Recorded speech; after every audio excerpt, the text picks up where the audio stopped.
Oh yeah, one of the outrageous things Jesus said is that he was the way, the truth, and the life. Now I'm going to start with truth because if truth isn't true, then the other two don't matter. Um, so the first question I'd like to ask is that is truth an endangered species? One observer of society in Bible times long ago wrote this that truth has stumbled in our streets. And how true is that today? We don't know sometimes who we can trust. There are phrases we use like, he was economical with the truth, or perhaps that the truth is out there. Others conclude that there's no such thing as absolute truth, just what works for you and what works for me. And so we have this whatever, we meaningfully offer meaninglessness. I love the story of J.P. Moreland. He's a Christian philosopher who encountered a student who took this relativism viewpoint that all views are of equal value. And this student said to him, whatever is true for you is true for you, and whatever is true for me is true for me. But no one should force his or her views on other people, since everything is relative. As the professor left the room, he unplugged the student's stereo and started out the door with it. The student protested, "What are you doing? You can't do that." And Morland replied, "You're not going to force on me the belief that it is wrong to steal your stereo, are you?" And he then pointed out the convenience of his claims. You try, for example, convincing a car mechanic that there's lots of truths about how the car goes together, that it doesn't matter what order certain parts go into, and that my car will work perfectly fine without the gearbox. Or if you witness an accident, we all know, despite conflicting stories of what happened and who was to blame, only one truth went down. There was only one way the accident was caused. Contradictory views cannot all be true in real life. Yet somehow when we come to the spiritual dimension, we throw logic out the window. We often cherry pick the bits we like and discard the bits we don't.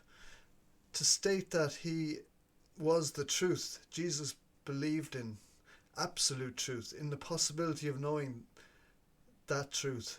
In fact, all truth, I would argue, is God's truth. In fact, Christianity, indeed Christmas itself, is founded upon historical truth.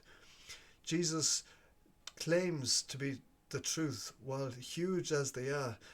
He's simply claiming to be authentic and genuine. He is, as he says, the Son of God who came from the Father at his command. He's not a liar, but speaks the truth from his Father and is in fact the truth. His teaching was acknowledged as being delivered with authority. His life was faultless. He's the most authentic, perfect human being who was ever to live this planet, because he was God incarnate. He's the mediator between sinful man and a holy, awesome God, and he sends his Spirit of truth. In fact, you could argue you cannot know truth apart from Jesus. So only the absolute truth can set you free. So I'd encourage and challenge you to search for truth, as only truth will set you free. We're going to look at the way then. He claimed to be the way. And one of the questions that's often asked is there really only one way? Surely Jesus' claim is extremely arrogant, as he claims to be the way to the Father. It's a valid accusation that he's arrogant, unless, of course, he is the way. But it's also extremely arrogant to have claimed to see all other roads that lead to the same deity, if you like, from the top of this mountain, that all these winding paths go up to the same thing. Because to claim that suggests we have seen everything, which seems to me to be just or even more arrogant. And when you look at all the world religions and you contrast and compare them, all the descriptions of the deities are different, and all the paths are varied. And if everything is right, then nothing is false. Then where would we be? You can't blend all religions into one without violating every religion you touch. In other words, to say it doesn't matter what you believe, all religions are one, is a poor attitude, because it's lazy, disingenuous, and simply not true. So what about Jesus' claim? He claims to be the only way to God, the only way to the Father. It seems to me his claims are crystal clear. He says, "I am the way, the truth, and the life. No one comes to the Father except by me." There is no room for misinterpreting Jesus' statement with verbal gymnastics. His claims can't be misinterpreted. We can't make Jesus say something else. So we either get offended and dismiss him, or we take him at his word and take him seriously. In the context of John 14, Jesus has predicted his death to his disciples. He's now comforting them, saying he's going away to prepare a place for them where there will always be room. He says, you know the way to the Father, it's through me.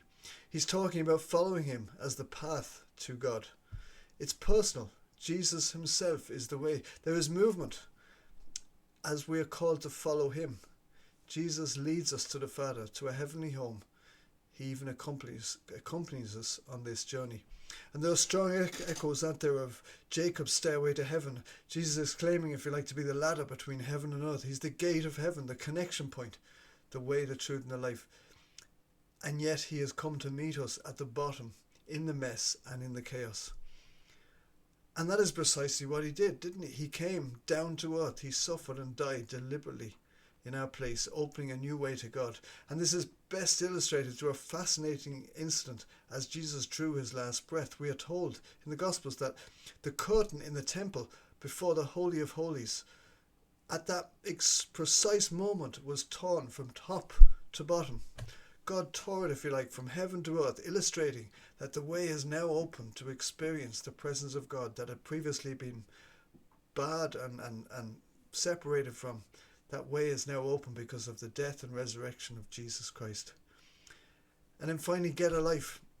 I am the way, the truth, and the life.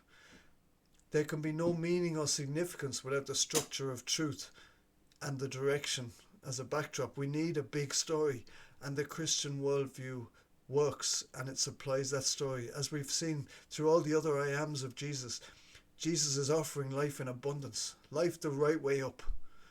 Christian message is a holistic message. It's a message that brings it's a transformation that bridges the mind and the heart.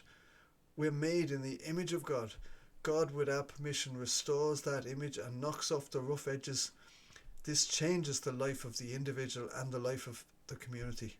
So my prayer is that you and I will have the guts to follow Jesus, the way, with all our hearts, to have renewed confidence in our message of truth, and to have boldness to share the message that actually brings life to a world that has very little signs of it. So I'm your host, Matt Tuttleby of Bundoran Bible Reflections. Have a good week.